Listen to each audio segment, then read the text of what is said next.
ਇਹਦੇ ਲਈ ਬਾਕਾਇਦਾ ਕਮੇਟੀ ਬਣਾਵਾਂਗੇ, ਬਾਕਾਇਦਾ ਗੱਲਬਾਤ ਹੋਏਗੀ।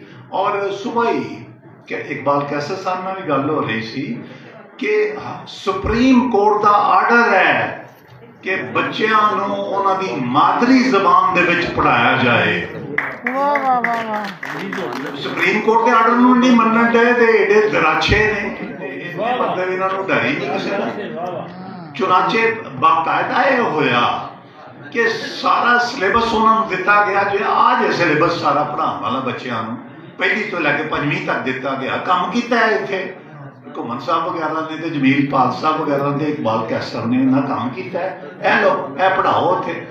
ਚੁਨਾਚੇ ਬਾਕਾਇਦਾ ਉਹਦੇ ਮਿੰਟਸ ਜਿਹੜੇ ਨੇ ਉਹ ਅਪਰੂਵ ਹੋਏ ਪੰਜਾਬ ਅਸੈਂਬਲੀ 'ਚ ਪੇਸ਼ ਹੋ ਕੇ, ਔਰ ਉਹ ਫਾਈਲ ਜਿਹੜੀ ਆ ਉਹ ਕਿਸੇ ਬੇਸ ਤੇ ਪਈ ਦੀ ਹੈ ਜਿਹੜੀ ਪੇਸ਼ ਨਹੀਂ ਕਰਦਾ, ਜਿਹੜੀ ਅੱਗੇ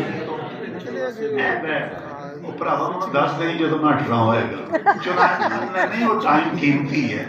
ਚੁਨਾਚੇ ਮੈਂ ਹੈਰਤ ਜ਼ਿਆਦਾ ਰਹਿ ਜਾਣਾ